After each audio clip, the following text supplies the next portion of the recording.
Hey y'all, it is time for my annual Black Friday unboxing video. $1,200 plus. I'm gonna throw you on this headset right here. Let's break into this. Let's get it going. Let's see what goodies I got.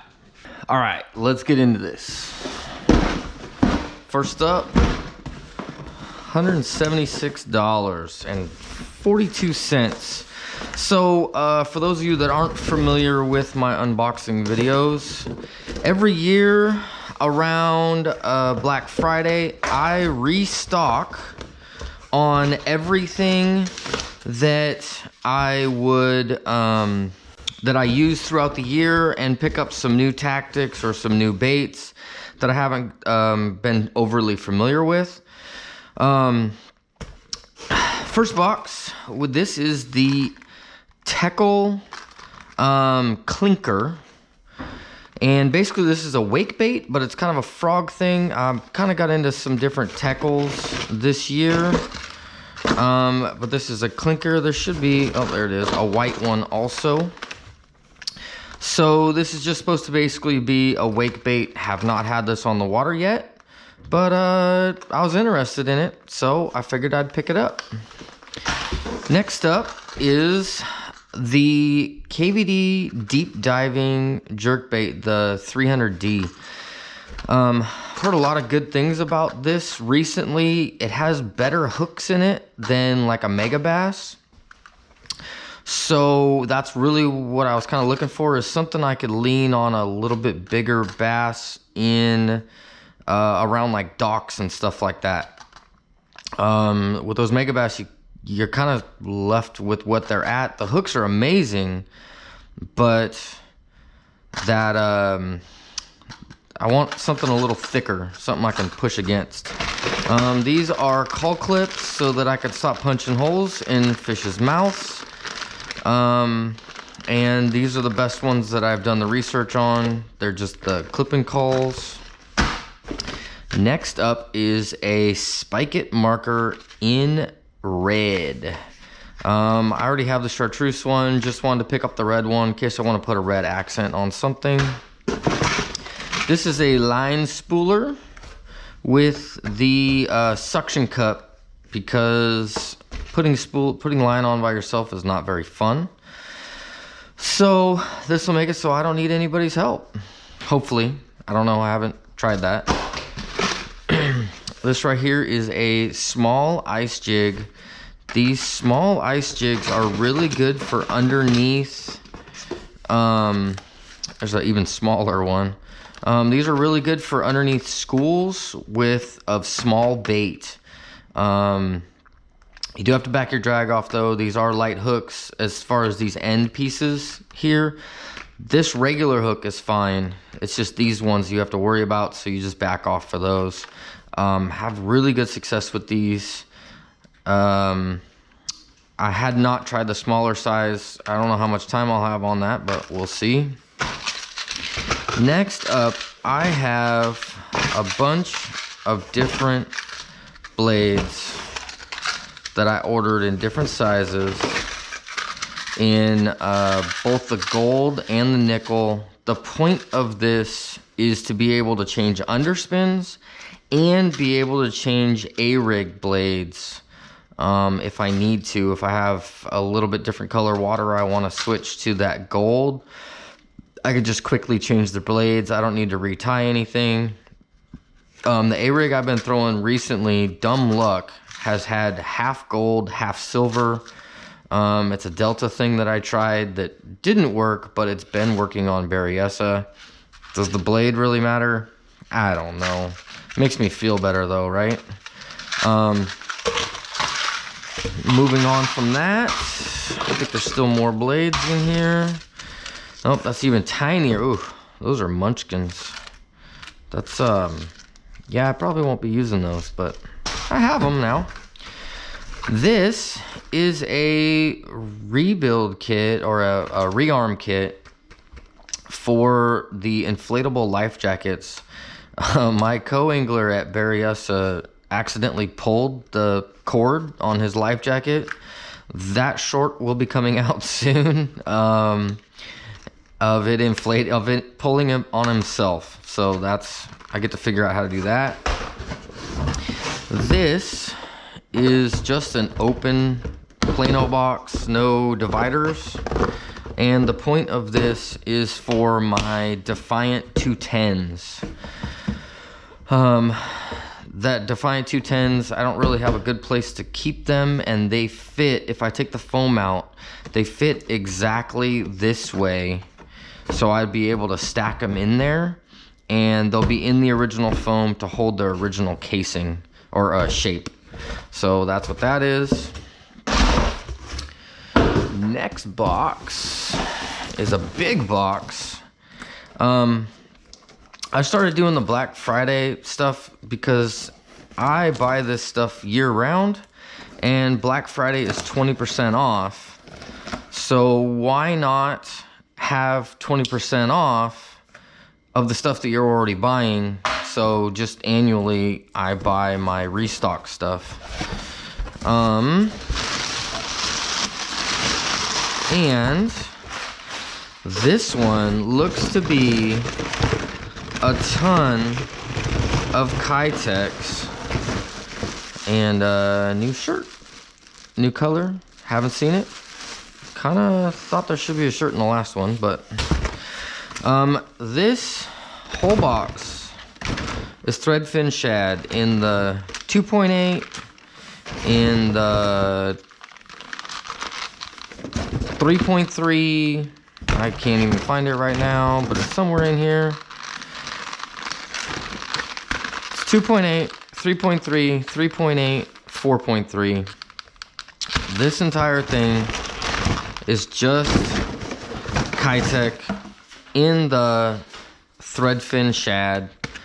I have recently moved away from my bluegill flash that I was throwing because I've been running across water that's clearer, that needs this silvery, this softer profile, not as dark. That if you put these next to the bluegill flash, that bluegill flash is a lot darker than this. I still use it, still get bit on it. Just when I stop getting bit on that and I think they should be eating a rig or an underspin, I throw this threadfin shad. Actually found this color in Tennessee. That's why I picked it up, and kind of became my go-to color since then. There's basically 10 of every size except for the 4.3. There's only 5 of the 4.3s inside here, so I could restock for the entire year, and I probably won't go through this in the whole year. So that's that, and that's simple for that one. Next box is 30315.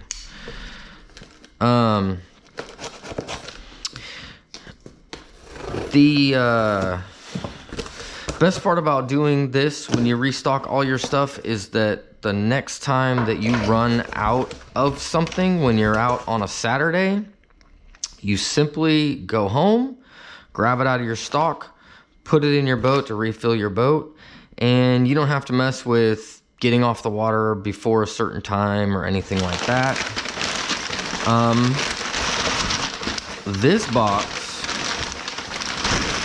is very simple, and the simple is 20-pound braid, max quattro, and 30-pound braid, max quattro. 20 pounds goes to this Fluger Supreme. I've not had the Supreme yet. I've only bought the Precedent. I'm not sure how to pronounce it. So this is kind of first impression of it. I have not actually spent any time on the water with one of these at all. It's just the next level up. Feels like a spinning reel. It is lighter. They got a lot more cutting and lightening when it comes to that.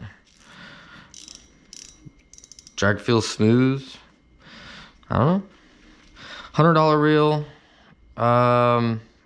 We'll find out if it's worth it. Spinning reel is hard for me to spend money on a spinning reel because the Precedent or President, whichever one you is, works so well for me. I don't really need to get a nicer one, but I figured I'd try it just for giggles. And well, it was 20% off, so why not, right? This is the Super Duty Speed Spool. I really like the Super Duties in the 200 series. It's a nice low profile. I've caught salmon on this. I've caught halibut on this. I've caught bass on this. I throw A-rig on this. I have done some heavy duty stuff with this, and it takes a licking. This is actually going to go on my LV rod that I just recently purchased. That way I don't have to worry about getting them out of the weeds if I need to. The only thing with the newest generation of this 200 is that the drag is click style. So when it goes out, it actually makes like a click noise. I do not like that. I like it to be smooth. I don't like that click, which you can kind of hear it, but I can't get it going fast enough. I don't like that style. I just like it to be smooth. That's the only drawback out of this reel. The older version of this that didn't have that click style, absolutely loved it. Zero problems with it. So picked up a new one. The reason why I go with the Max Quattro is it's a thinner profile or thinner braid, but still smooth enough and soft enough and strong enough that it just acts like regular Power Pro. It's just a smaller diameter. Next up is 351/85. This one is heavy and it's got a lot of stuff in it. I actually don't remember what's in this box because I make my list as I go throughout the year, and when I make that list, I basically go into my wish list and I purchase what's in the wish list for my restocking, and throughout the whole year I just keep updating that wish list. So I don't really have to think about it when it comes to Black Friday. I just restock things. What is in here is Yumbrellas, my favorite A-rig. And there is 5 of them. I do not run these stock. I cut the top swivels off of there, and I put split rings on there, and I take all the snaps off, and I put split rings on there, and I put those straight to, I was trying to find it, but the Dirty Jigs Matt Allen heads is what I put them straight to. We'll run across it when I get to them. I put it straight to those. Those are the best hooks. I've ran across a lot of hooks that are strong, but they snap. The Dirty Jigs ones, they actually bend out. You could still get your A-rig and bend it back if you need to. They don't break. I've had hooks break on me in fish from getting hung up from different brands, so I only go with the Dirty Jigs version now. Next up is Morning Dawn Alive Shads in 4-inch. If you guys watched last year, this is a recurring color, recurring bait. This bait's awesome. Clear water, Comanche, Berryessa, Lake Cherokee, I believe it is, in Tennessee. It's either Cherokee or Douglas, one of the two. Caught fish on this. It's just a clear water thing. There's some more in there besides those ones. I'll throw them out as I come across them. This is baby bluegill.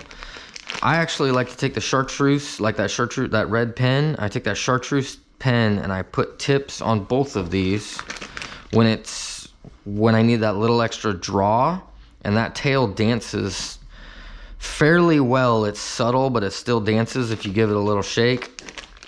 And this baby bluegill is a good color with that chartreuse tip on it. Again, for that clear water. Same thing. Probably should be another same thing. Okay, next up is watermelon slice laminate. This color I actually found walking through the local tackle shop, Fisherman's Warehouse, and I was looking at the shelf, and this color really stood out to me. This is mainly for Delta, and I have had days where they will only bite this darn color, and when I almost ran out, or I did run out, I should say, I was trying to throw similar colors and they would not work.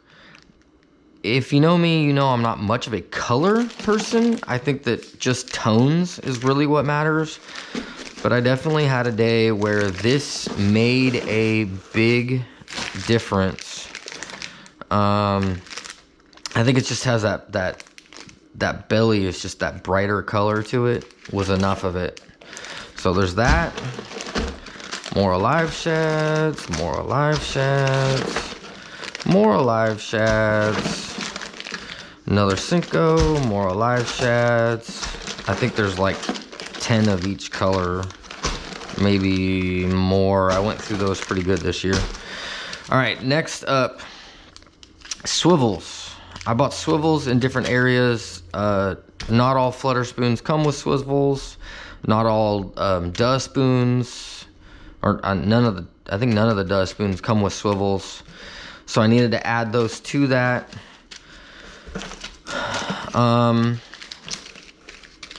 So that takes care of most of that. Split rings, Hyperwire split rings. They make a stronger one. I forgot what they call them. These are strong enough for me. I've never stretched these Hyperwires. I boat flip fish on A-rigs. This is mainly where I use these split rings, that and spoons. I boat flip them all day long, and I'll break an A-rig before I stretch one of these split rings. So I don't need to go any higher than that. Also, Hyperwires, I'll replace those with my swim baits. Again, throwing like a heavy glide or something and boat flipping fish. I'm not stretching them, even getting them hung up. I'll bend a hook out before I bend these Hyperwires. So that's kind of the highest I go with those. Egg snaps. I think this was in there last year. Egg snaps, for throwing crankbaits and anything where I need to interchange jerkbaits, crankbaits. Like jerkbaits, I'll throw the 1.5. It's 38 pounds of strength in a very thin wire, small snap. And that amount of power per snap is exactly what I need. I do not stretch these out. The only time I ever have an issue with these is after I've opened and closed it so many times. It actually, like, if you look at the round of it, see if I can find a bigger one. No, I probably won't have a bigger one. If you look at the round of it, you could tell it's time to replace it when the round kinks, like it has like a hard bend. Instead of being completely smooth all the way around, I could just use this. Instead of being completely smooth all the way around, it'll actually go out and then make a hard bend and come in, and that's almost always on the clip side. Just from going in and out, it flexes. When you get that hard bend, or it starts to hard bend, replace it. Move on to the next one. You're not gonna have any problems if you do that. I can't think of any times I've had these unsnap. I've only had them where they broke because I wasn't paying attention to that. This is the number 3. It's 70 pounds. I throw this on my like 168s, my 6-inch glide baits, or any of those sizes, anything that 6 to 7 range. like the Shine Glide. I'll throw the 70 pound. I go up to the number 4 when I get to the like Arashi Glide, the Papa Pete's, all of the larger glides, or the S-Waver 200. I switched to the number 4, and that's like 100 pound or something like that, 90, something like that pound. Again, no failures, boat flipping, fighting to the net, no problems there. See if I can clean some of this up. Snaps, swivels, swivels, swivels. Okay, these are the dirty jigs that I was talking about, the swim bait heads. I think they're Matt Allen Tactical Bassin heads.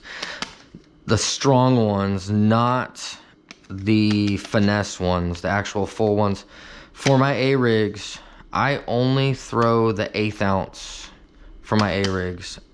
If I need to slow it down, I just slow it down. If I need to bring it down on the column, I don't have many times that I run across where I really need it far, far, far down in the column and still throw an A-rig. Usually if they're that far down in the column, they're not overly crazy about something swimming by their head. There are instances that that's not true and you actually need an A-rig down deep, but 99% of the time, or 90% of the time for me, I just need 1/8 ounce, and then I'll just slow it down or speed it up or do what I have to do to get it to the depth that I need to go. A lot of A-rig fish, the fish eat up. They're not going down on it, they're eating up to it. So I want to give them something that's up for them to come to. I think that's almost all of it.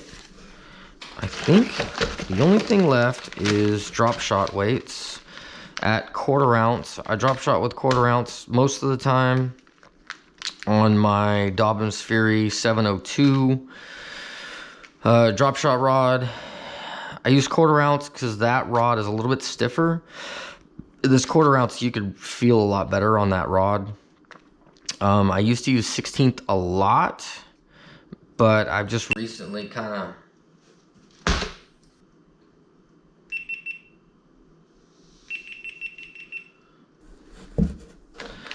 sorry about that, guys. My battery just died on my GoPro. I'm not exactly sure where I left off, but used to use 3/16 a lot, and I switched over to that 1/4. It just falls faster. I'm actually going to switch back to throwing the 3/16 with the Sorry Steve, which for you that don't know, that is Flick Shake in the 4.8 watermelon candy. I've been noticing this last year that I haven't been getting bit as much on that bait, and I think it's because I switched weights and that fall rate is just too fast. I need to slow it down so that it gets that nice flutter on the way down, which is where that bait does a lot of the work. That is it for that. Dump that bad boy out. Last box, $469.33. I know, or at least I hope I know, what one of these items is. Other than that, I don't really remember. Let's see what we got. Got a t-shirt. I have 0.1 GPS antenna. I talked about this last year, I think. I'm not sure if this was in there or not. So basically what this does, you got the little arrow right here, right? So this goes on the Lowrance system. It plugs into your NEMA network. And what it does is no matter how the boat is situated, that arrow will always be what is forward on your graph. So normally on a Lowrance system, if you do not have this, if your boat is going this way and the wind blows you this way, the arrow points you that way, and you're trying to figure out how to get to this, and you have to drive fast enough that you can counter correct that wind and make the arrow drive towards your waypoint. The other thing about that is if you're spot locked somewhere and your boat spins, it doesn't have you moving at all, and it's wherever the arrow last put you, and you don't know where your waypoints are around you. This 0.1 antenna will always have the arrow be forward. So if you're pointed this way and the boat goes this way, the graph doesn't move. It still points you completely forward. So if you spot lock and the wind blows you, the map will actually change with it, so that you can tell that when I first pulled up, the GPS waypoint was right here, but then as the map changes, or as the wind spins you around, your arrow stays still and it moves your waypoint to where you need to be, and you can make simple, fast casts to exactly where you need to go. And if you get good at figuring out how far away a waypoint is from the boat, you do not need to touch the trolling motor at all. You can make a cast to that drop off, rock, tree, whatever it is that you have marked without having to move anything. I did put one on my boat and it got electrical interference with the back, and I did not consider that. So when mounting these, make sure that there is no electrical interference around it to be able to warp that like electromagnetic interference with the GPS itself to change its headings and its marks. Moving on, this is a Lew's BB1 Pro. I do not currently own this reel. This is a new reel for me. It is really light. I'm actually kind of amazed how light it is. It's significantly lighter than, or I should say noticeably. It's noticeably lighter than the Super Duty. And it looks pretty good.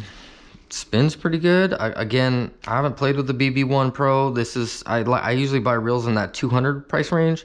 This is one that's in that 200 price range that I did not own. Each one of these different models at every price range has a little bit different of what they do best. They all can chuck a bait, but some can chuck a lighter bait, some can do a heavier bait. Once you learn and do the research to figure out what does what, then that's what you want to do, and that's what reel you want to buy. The other thing is your drag system, the amount of pounds of drag. Like if you're throwing a jerk bait, you don't need 20 pounds drag for jerk bait. You're going to rip the hooks out. Versus if you're frogging, you want 20 pounds of braid so that you can get them out of the slop or punching or A-rig or whatever. So do some research on your reels when you order them. A lot of the complaints I see on reels is if they're using it for the wrong application. Like they bought a Super Duty because they want it to last forever. But really, and then they're throwing like a light Texas rig on it, when really you need a Super Duty because it's heavy duty, like strong for those heavier applications, and it doesn't work for nothing on a light application. So we'll see how this goes. And last up is, again, 30-pound Max Quattro for this reel. This reel more than likely, depends on how it fishes, I'm not sure, but it'll probably end up in a flutter spoon rod of some sort. Alright, as you can see, I have a bit of a mess, maybe a little bit of an addiction, and I have some stuff to put away. That is my unboxing video for this year. A little bit different than last year, but some things did shine through to different things. I used a lot more hard baits this year. So as far as like Sorry Steves and other plastics and stuff like that, I didn't use that many of them because, well, I've been power fishing, to to be honest. If you guys like the video, let me know. Hope any of this helps. Hope it gave you some ideas for what you might get. To be clear, I'm not sponsored by any of this tackle warehouse or anything. This is 100% me just going fishing and having fun. If there's any baits in here that you guys really like, leave a comment, let me know. If there's a version of this that I'm missing, or a bait that you think I'm missing, let me know. I'm always willing to try things, new things. And until then, I hope you get them.